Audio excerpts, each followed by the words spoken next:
نہ بنتا۔ حکومت کوشش کر رہی ہے کہ مذاکرات کسی طرح ناکام ہو، لیکن اس کا ملبہ عمران خان صاحب پہ پڑ جائے۔ دوسری جانب پاکستان تحریک انصاف بھی یہ کہہ رہی ہے کہ ہم مذاکرات پوری کوشش کریں گے کہ کامیاب ہو جائے۔ دیکھیں، وہ کہتے ہیں تحریری طور پہ لے کر آؤ۔ حکومت کے ساتھ تحریری معاہدے کرنے کا مطلب یہ ہے کہ حکومت کو لیجیٹیمیٹ تسلیم کرنا، جو یہ پاکستان تحریک انصاف کرنا نہیں چاہتی، لیکن مذاکرات بھی اسی حکومت سے کرنے ہیں، کیونکہ اردلی بھی یہی حکومت ہے۔ یعنی اگر آپ نے آفیسر سے بات کرنی ہے تو اردلی کے ذریعے سے ہی ہو سکتی ہے، اور اس وقت جو اسٹیبلشمنٹ ہے وہ تو سامنے کبھی بھی انہوں نے آنے کی جرت نہیں کی، وہ کبھی بھی سامنے آ نہیں سکتے۔ جب سامنے آنا ہو تو وہ مارشل لاء ہی لگا دیتے ہیں، لہذا وہ اپنے آپ کو اسٹیبلشمنٹ پیچھے رکھ رہی ہے اور انہوں نے اپنے نمائندے آگے کیے ہوئے ہیں، اور وہاں پہ مذاکرات چل رہے ہیں۔ ان مذاکرات کے اندر چیزیں طے نہیں ہونی، جو چیزیں طے ہو چکی ہیں وہ ان مذاکرات کے اندر آنی ہے، اگر آنی ہے تو، کیونکہ ان کی یہ کیپیسٹی نہیں ہے۔ حکومت پوری کوشش کرے گی کہ مذاکرات کسی طرح ناکام ہو جائیں اور وہ میکسیمم ٹائم کے لیے عمران خان صاحب کو جیل میں رکھ سکے، لیکن جو عالمی دباؤ آ رہا ہے اس کا کیا کیا جائے گا؟ ابھی امریکہ کی طرف سے ڈونلڈ ٹرمپ کی حکومت صرف آنی ہے، اور کینیڈا میں کیونکہ وہاں پہ کچھ اختلافات تھے، امریکہ کی نئی جو ایڈمنسٹریشن آ رہی ہے ان کے، تو جسٹن ٹروڈو نے استعفیٰ دے دیا ہے اور اعلان کر دیا ہے کہ نئے وزیر اعظم کا انتخاب ہو جائے گا، اور مارچ میں غالباً اسمبلیاں بھی تحلیل کر دی جائیں گی۔ تو یہ آپ اس کے امپیکٹ آپ دیکھ سکتے ہیں نا، کہ ایک وزیر اعظم تو گیا، تو پاکستان جو ہے وہ کیسے سروائیو کرے گا، یا پاکستان کی ایک جعلی حکومت کیسے اپنے آپ کو بچائے گی جو بائیڈن کے بغیر، یہ ایک بڑا سوال ہے۔ تحریک انصاف کی جو پلاننگ ہے وہ یہ ہے کہ وہ یہ چاہتے ہیں کہ عوامی طاقت کے ساتھ وہ تبدیلی لے کر آئے، یعنی انہیں اس بات کا آئیڈیا ہے کہ پاکستان کی اسٹیبلشمنٹ ہی مسائل پیدا کرتی ہے، اور یہ مسائل عمران خان صاحب کو پتہ ہے کہ مسائل، یعنی پاکستان تحریک انصاف کے اندر بہت سارے لوگ چاہتے ہیں کہ اسی تنخواہ پہ کام کر لیں، اسی اسٹیبلشمنٹ کے ساتھ بات چیت کر لیں، کو معافی تلافی کر کے ان کو سائڈ پہ کر کے ہم آ جائیں، الیکشن کروا لیں، ہماری مقبولیت ہے، تو پاکستان تو پھر ایسے ہی چلے گا۔ پھر جب اسٹیبلشمنٹ کا دل کرے گا، آپ بات نہیں مانیں گے، وہ آپ کو اٹھا کے باہر پھینک دیں گے، اور پھر جب نئی حکومت آئے گی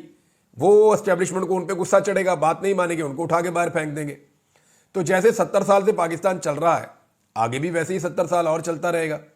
تو پاکستان ایک انچ بھی آگے نہیں بڑھ پائے گا۔ عمران خان صاحب اس نتیجے پہ پہنچ گئے ہیں کہ مجھے حکومت ملتی ہے یا نہیں ملتی، کم سے کم لوگوں کو تو بتا دیں پاکستان کا اصل مسئلہ کیا ہے،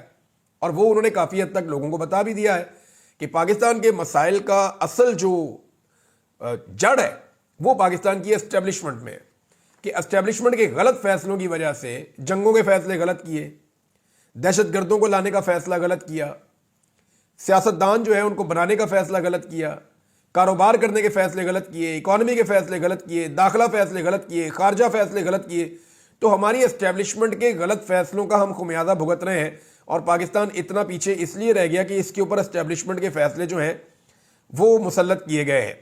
سلمان اکرم راجہ صاحب نے دعویٰ کیا کہ عمران خان صاحب خود باہر نہیں آنا چاہتے، وہ یہ چاہتے ہیں کہ پہلے ان کے جتنے ورکرز ہیں وہ سارے رہا ہوں، پہلے ان کے ورکرز باہر آئیں۔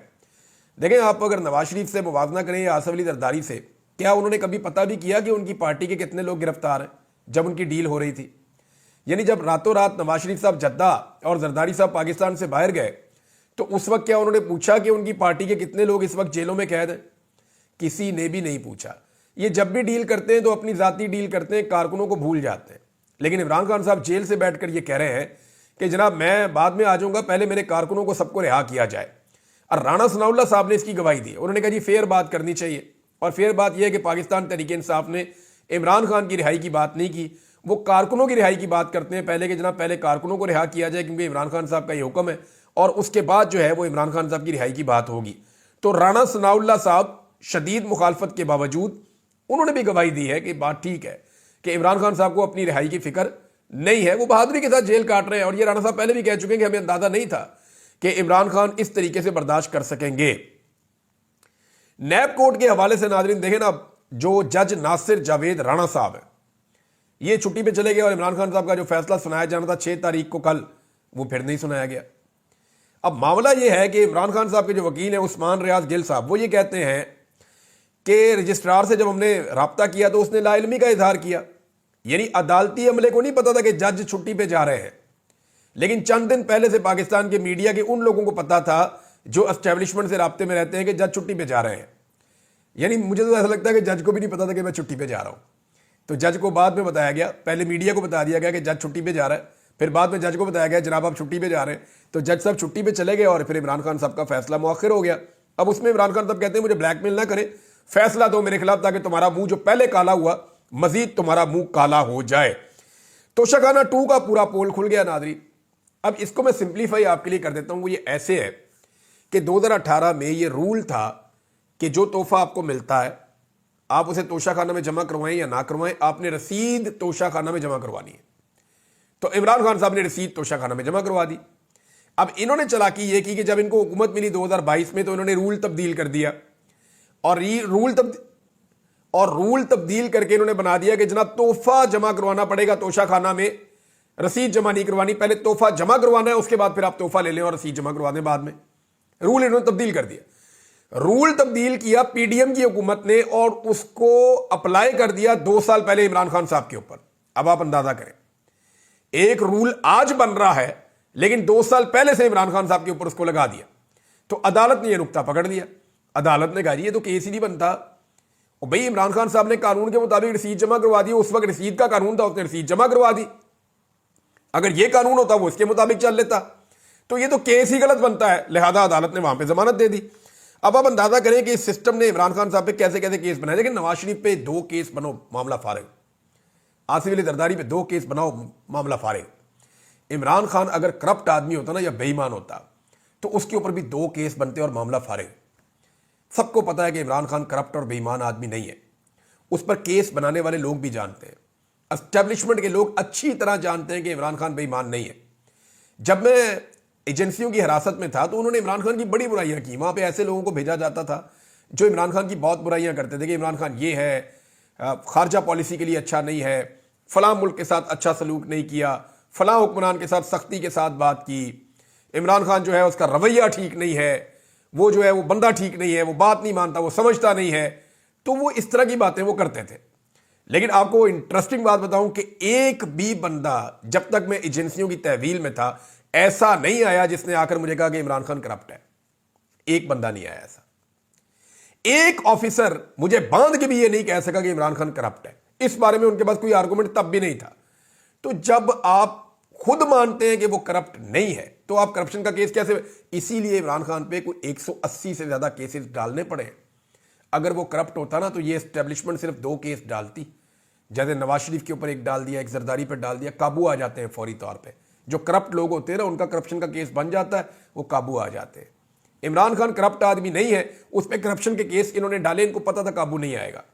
لہٰذا ان کو 180 سے زیادہ مقدمے عمران خان صاحب پہ ڈالنے پڑے۔ یہ بھی ایک ورلڈ ریکارڈ ہو گیا اور پاکستان کا زبردست ریکارڈ لگ گیا ہے۔ اب حکومت کو اس بات کا آئیڈیا ہے کہ ان کی کہانی ختم ہونے والی ہے، تو کہانی ختم ہونے سے پہلے وہ جلدی جلدی ایک بیانیہ بنا رہے ہیں کہ جناب ہم نے مہنگائی بہت کم کر دی ہے، ہم نے قرضے نہیں لیے، ہم نے مہنگائی بہت کم کر دی ہے، ہم قرضوں میں کمی کر رہے ہیں، ہم نے معیشت بہت اوپر اٹھا دی ہے۔ اور ہمارے جو دوست پہلے مائک اٹھا کر نکل جاتے تھے سڑکوں پہ اور جا کر پوچھتے تھے جناب لوگوں سے کہ بتائیں جی مہنگائی کیسی ہے، صورتحال کیا ہے، جب مہنگائی بہت تھوڑی تھی تب وہ اس کو بہت بڑا کر کے بتاتے تھے، آج مہنگائی بہت زیادہ ہے تو آج وہ اس کے اوپر کوئی روڈ شوز نہیں ہو رہے، اس کے اوپر میڈیا یہ پوچھ نہیں رہا۔ تو میں نے اپنے کچھ دوستوں سے رابطہ کیا ہے، ہم پاکستان میں یہ سرویز شروع کروانے والے ہیں، آنے والے دنوں میں آپ کو سوشل میڈیا پہ یہ سرویز نظر آئیں گے کہ مہنگائی نے پاکستان کی عوام پہ کتنا امپیکٹ ڈالا ہے اور پاکستان کی عوام مہنگائی کے بارے میں اب کیا کہتی ہے۔ کیونکہ جو دوست پہلے یہ ذمہ داریاں کر رہے تھے، کوئی اتوار بازار چلا جاتا تھا، کوئی پیٹرول پمپ پہ چلا جاتا تھا، کوئی یہاں کوئی وہاں، وہ اب نہیں جا رہے، تو اب ہمیں یہ کام کرنا پڑے گا۔ تو میں نے کچھ دوستوں سے رابطہ کیا، ہم یہ کام انشاءاللہ بہت جلد شروع کرنے والے ہیں اور آپ کے سامنے رکھیں گے کہ عوام کا کیسا انہوں نے بھڑکس نکالا اور کیسے یہ جھوٹ بولتے ہیں کہ معیشت ٹھیک ہو گئی ہے۔ یہاں پہ میں آپ کو صرف ایک مثال دیتا ہوں کہ انہوں نے کتنا قرضہ لیا ہے۔ یہ مزمل اسلم صاحب نے اس کو ٹویٹ کیا ہے، یہ فیکٹ ہے۔ حکومت نے ایک مہینہ جو نومبر کا ہے نا اس میں 1248 ارب روپے کا قرضہ لیا ہے، 1248 ارب روپے کا قرضہ صرف ایک مہینے میں نومبر میں لیا اس حکومت نے۔ کہاں جا رہا ہے یہ سارا پیسہ؟ یعنی ایک طرف یہ ٹیکس کلیکشن نہیں کر پا رہے، کوئی ان پہ اعتبار نہیں کر رہا، لوگ پاکستان سے پیسہ نکال کر باہر لے کر جا رہے ہیں، برین ڈرین ہو رہا ہے، لوگ پاکستان چھوڑ کر جا رہے ہیں، کوئی ان کی شکل دیکھنے کو تیار نہیں ہے، کوئی ان کو 10 روپے دینے کے لیے تیار نہیں ہے، اور یہ دنیا سے اربوں روپے کا یہ لے رہے ہیں قرضہ۔ یعنی 1248 ارب روپے کا انہوں نے قرضہ لیا۔ خیبر پختونخوا حکومت نے 77 سال میں مجموعی طور پہ